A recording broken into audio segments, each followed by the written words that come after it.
A lot of this isn't going to make sense to you, and I'm sorry about that. I'm just going to start at the beginning, with the house.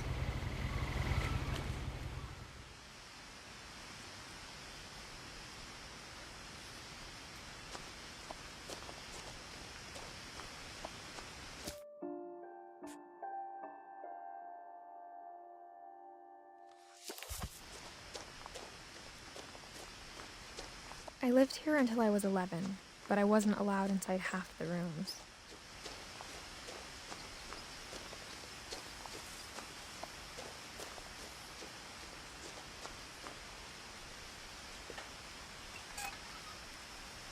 Inside the mailbox were bills from 7 years ago, marked urgent, open immediately.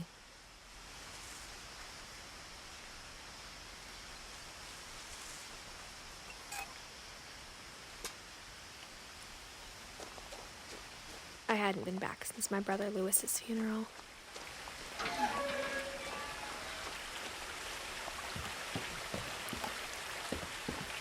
In her will, my mother left me a key, but didn't tell me what it unlocked. Maybe she thought I'd know, or she thought that the mystery would be enough to bring me back.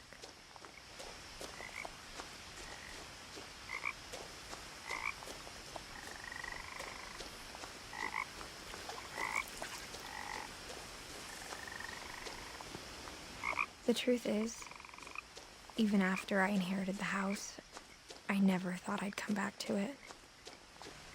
But now I had questions about my family that only the house knew the answers to. The woods around the house have always been uncomfortably silent, as if they're about to say something but never do.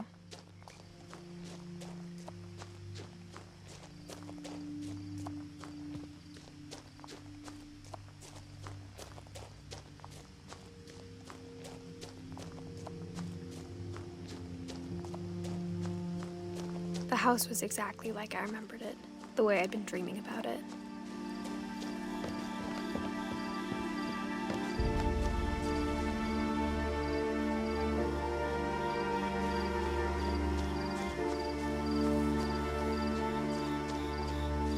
As a child, the house made me uncomfortable in a way I couldn't put into words.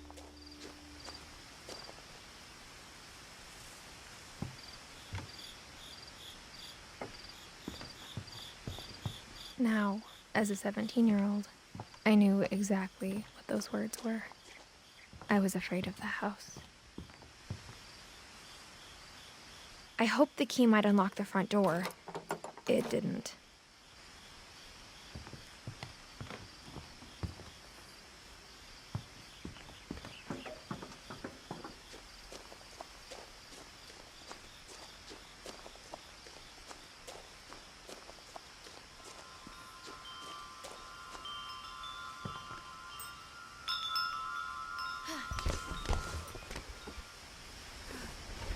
Crawling through the doggy door used to be a lot easier when I was 11.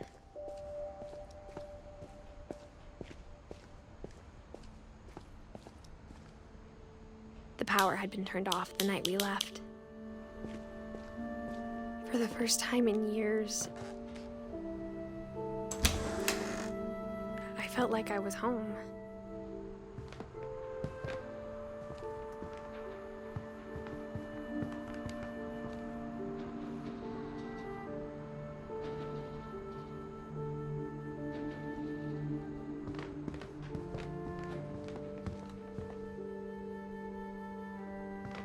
Nothing in the house looked abnormal. There was just too much of it, like a smile with too many teeth.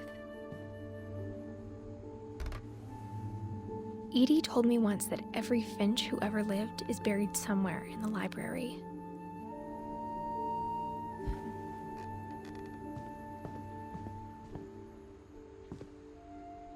After Milton disappeared, Mom sealed up all the bedrooms. Then Edie retaliated and drilled peepholes.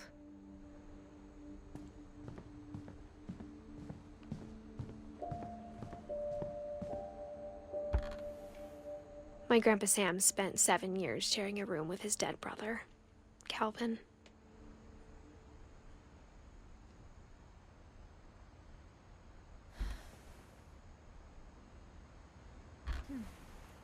As a kid, I just assumed every house had peepholes and sealed rooms you weren't allowed inside of.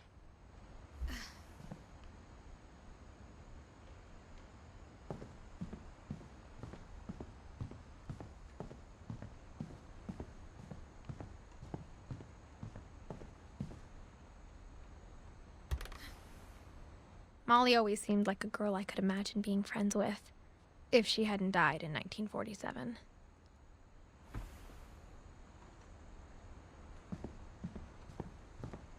I spent a lot of time playing in Great Uncle Walter's room.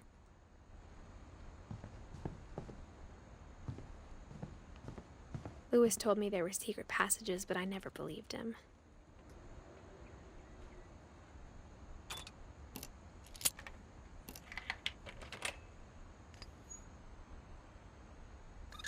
Turns out, my mom was really good at keeping secrets. Now it was time to find out what my mom had been afraid of. From the paintings on the wall, it was clear my brother Milton had been here before me.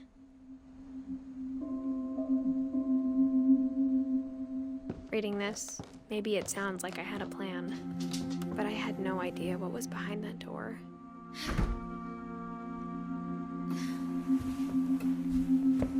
Just like I had no idea where all this was gonna lead. I grew up looking at Molly's room through the peephole.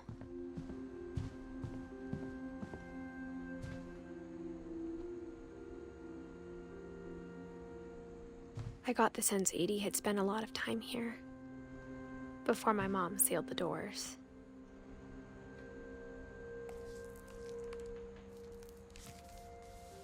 December 13th, 1947. Dear Diary, I'll be gone soon, but I wanted to tell somebody about what's gonna happen. It started when Mom sent me to bed without dinner. I woke up and I was starving, so I looked around for something to eat.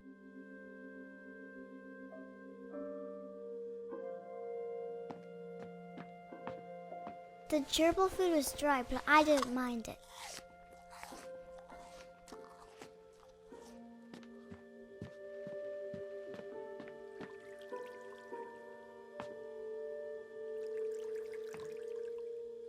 I thought about eating Christopher, but I held back.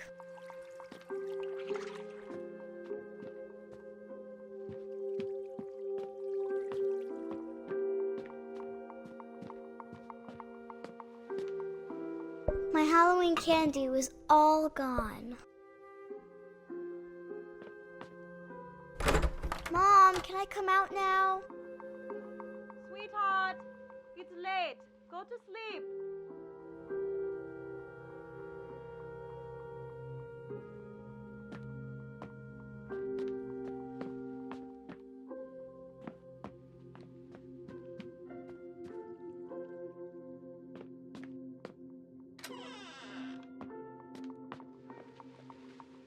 I kept eating and eating.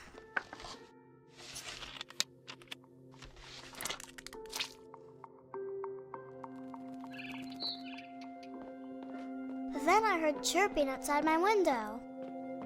It was a barn swallow going back to her nest. I reached out for her.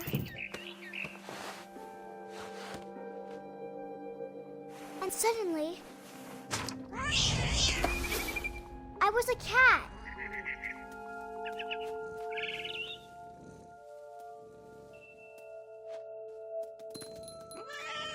I tried to be quiet, but the bird was really scared.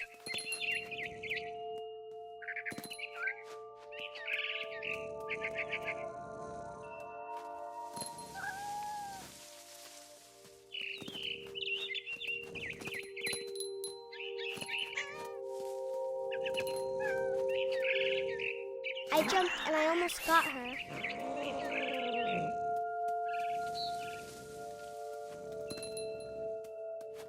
I could tell she was getting really tired.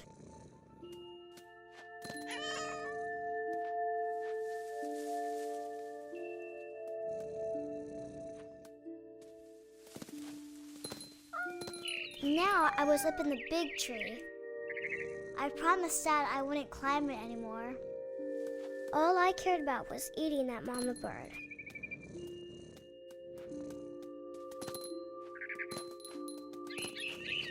I gobbled her up. And suddenly, I was an owl. First, all I heard was the wind. Then I heard little teeth nibbling in the grass.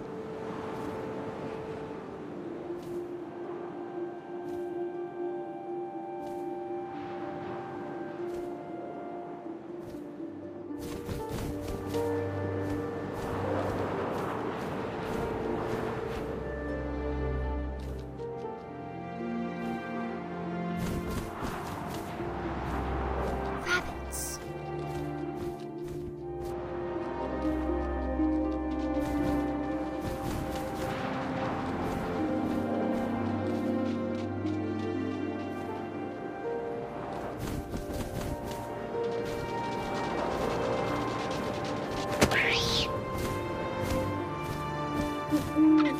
I imagined his face looking up and seeing mine through my talons.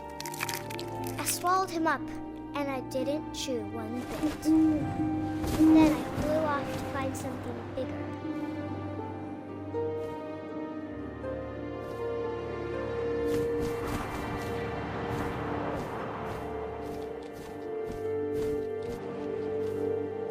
A mama rabbit.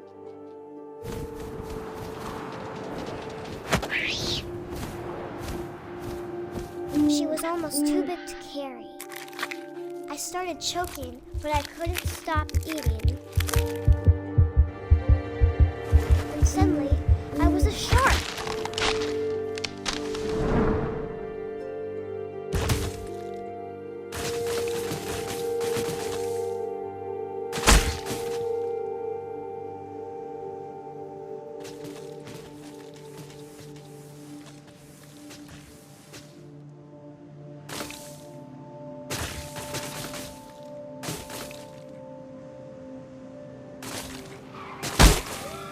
I rolled off a cliff and into the ocean.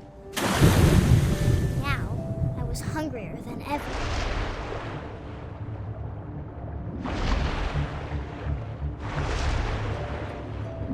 I wanted fat, juicy seeds. I tore off her flipper, and it tasted really good.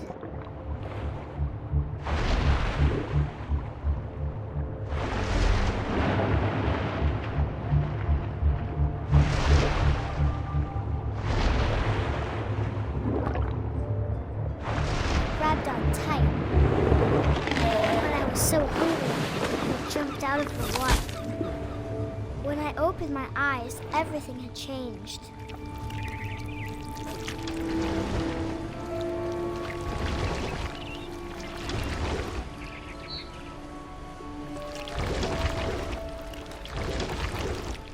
Now I was a monster, and I smelled people everywhere.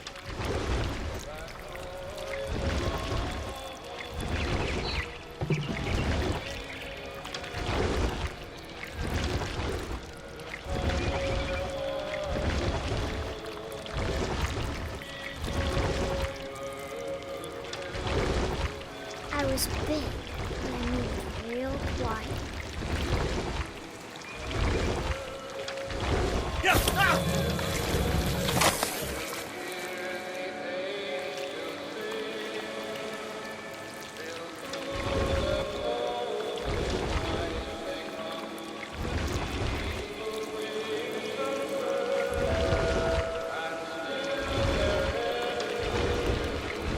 I wanted to stop, but also I didn't.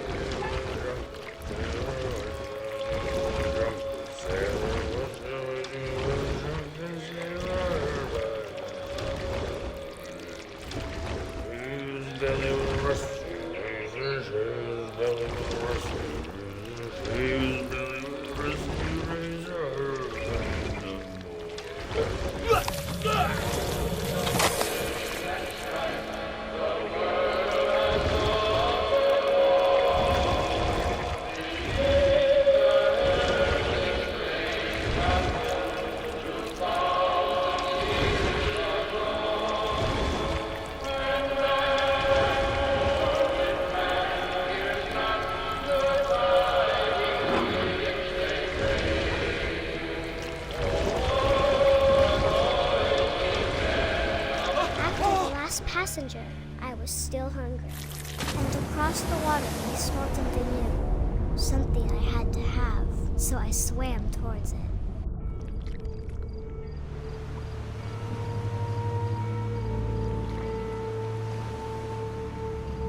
I slithered onto the sand, and the good smell went into an old pipe.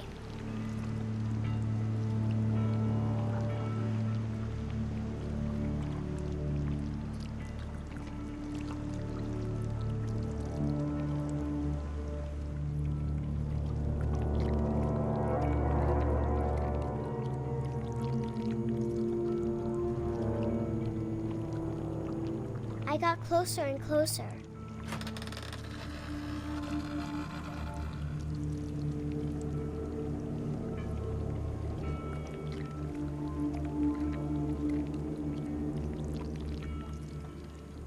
All of my stomach started growling.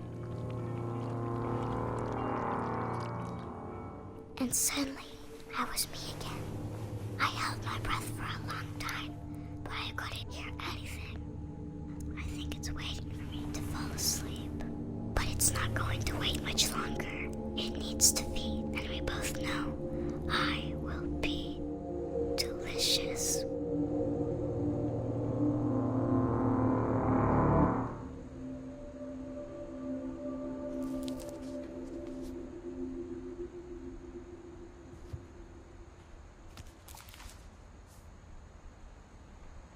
I'm not sure if I believed all of that, but I'm sure Edie would have.